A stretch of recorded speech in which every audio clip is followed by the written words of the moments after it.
Hola, soy nuevamente Juan Casabela Dávalos, profesor de Derecho Procesal Penal.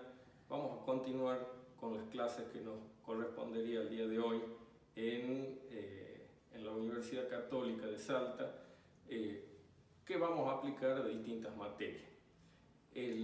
Habíamos visto en la clase anterior el sistema de investigación penal preparatoria.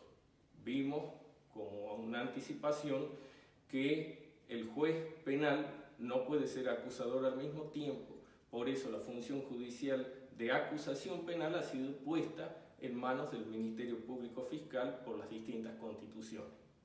El Ministerio Público Fiscal necesita un plazo, un periodo para organizar esa actividad de acusación, y los códigos procesales, desde la época de Napoleón, le brindaron un plazo que antes se llamó instrucción.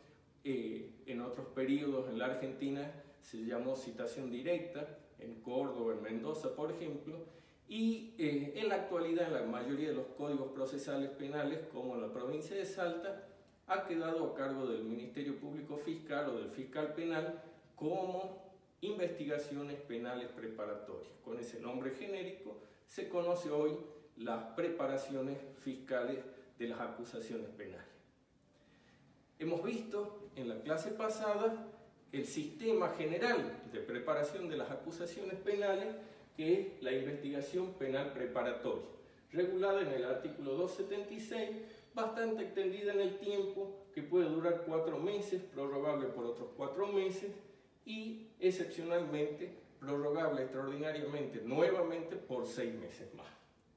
Las características como de esta investigación penal preparatoria, como tienen por fin dar base a la acusación y no cumplir con el juicio previo del artículo 18, sino con su presupuesto, que es la acusación, no necesariamente deben asegurar o posibilitar en plenitud la defensa del imputado. El fiscal que está preparado en la acusación en muchas situaciones actúa con ciertas reservas y cautelas que le habilita la ley procesal. Por eso hemos visto que esta etapa de investigación penal preparatoria es escrita, es parcialmente secreta y contradictoria, y encontramos que el fiscal es la autoridad máxima, es decir, la parte acusadora es la autoridad máxima de esta etapa procedimental. La excepción que me ha quedado pendiente mencionar en la clase pasada la encontramos en el artículo 249 relativa a los actos y hechos irreproductibles. Cuando durante esta preparación va a cumplirse con un acto, va a incorporarse una prueba que en el futuro no podrá ser controlada por la defensa, entonces es indispensable que en esta etapa, parcialmente secreta eventualmente, se haga un paréntesis y se convoque a las partes para que el acto sea válido en la etapa del juicio. De lo contrario, si no se convoca a las partes y no se da esa posibilidad de control, entonces el acto será nulo. Es un problema que había resuelto ya la ley francesa, la ley Constance de 1896, en el procedimiento mixto que había establecido Napoleón en 1808. Tenía el problema de la no previsión de estos actos definitivos e irreproductivos. Vamos a ver hoy específicamente y a grandes rasgos, marcando los artículos en los cuales o con los cuales los alumnos van a tener que completar la clase de hoy, estudiando en sus casas con el código en la mano. El proceso sumarísimo, que es un proceso alternativo de preparación de la acusación, mucho más abreviado cuando se dan algunas situaciones especiales. El proceso sumarísimo está previsto en el artículo 271 y subsiguientes de nuestro Código Procesal Penal de la provincia de Salta. El programa nos pide cuál es su ámbito de aplicación. Lo van a ver también en el mismo artículo 271, que establece 2 situaciones especiales. La del 378, que remite a las flagancias.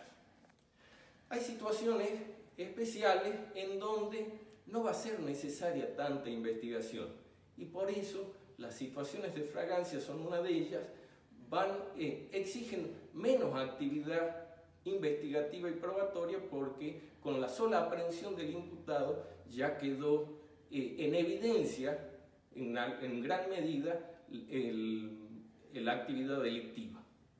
En efecto, los casos de flagrancia son las aprehensiones de los imputados cuando en los momentos inmediatamente previos a la comisión de un hecho delictivo son aprehendidos cuando se disponen a cometerlo. O el segundo caso de flagrancia es cuando el imputado es aprehendido en el momento mismo de la comisión del delito, y el tercer caso de la flagrancia es cuando el imputado es aprehendido momentos inmediatamente posteriores a haber cometido el delito, cuando existen indicios vehementes o el caso del clamor público de que ha cometido el delito. En esas situaciones, hasta los particulares están habilitados para la aprehensión del imputado y ponerlo a disposición de los funcionarios judiciales. El segundo caso que prevé el Código Procesal Penal de la provincia es el de las cámaras de seguridad. También son situaciones especiales en donde el delito queda evidenciado en las filmaciones de las cámaras de seguridad de la policía de la provincia. En esas situaciones no es necesario tampoco tanto procedimiento investigativo, porque el delito ha quedado evidenciado en esa filmación. Y en ese caso es identificable el imputado. Entonces, en esas dos situaciones especiales, la Fiscalía tiene la opción de recurrir a este procedimiento abreviado de preparación de su acusación. El artículo 273 prevé una excepción, aun cuando concurran estas dos circunstancias, por la complejidad de la situación planteada, pueden haber incidentes diversos, el fiscal puede disponer que el trámite sea el común de la investigación penal preparatoria. ¿Cómo es el trámite?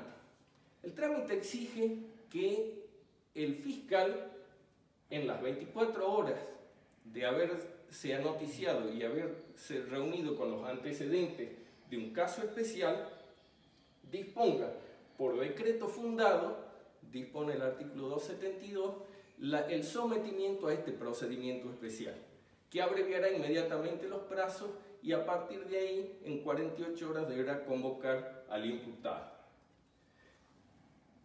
Deberá convocarlo, vamos a ver, en una etapa de investigación que no podrá exceder de 20 días, prorrogable por otros 10 días, a instancias del propio fiscal, también ante un juez de garantía. En ese caso, mientras tramita la investigación, en las primeras 48 horas de haber dictado el decreto fundado de sometimiento al procedimiento sumarísimo, debe convocar al imputado a lo que equivale a la audiencia de imputación. Allí comunicará la acusación, describirá los hechos y las pruebas que existen en contra del imputado, invitará al imputado a efectuar su descargo en presencia de su abogado defensor y lo invitará también a ofrecer la prueba que estime pertinente. Cumplido en estos plazos esta investigación sumarísima, conforme el 277, ante el juez de garantías, el fiscal debe convocar nuevamente al imputado a la audiencia final, en donde le comunicarán las conclusiones de la investigación, el requerimiento que está haciendo el fiscal de que la causa se eleve a juicio, y en ese caso se lo invita al imputado directamente a ofrecer la prueba que en los trámites ordinarios se cumpliría, o es un acto que se cumpliría ya en la etapa del juicio oral, en los actos preliminares ante el tribunal de juicio. Esto se abrevia y se cumple según el artículo 277 en esta audiencia final. En definitiva, con este esquema y con la lectura obligada del código, con los artículos que hemos mencionado, damos por terminada la etapa del procedimiento sumarísimo.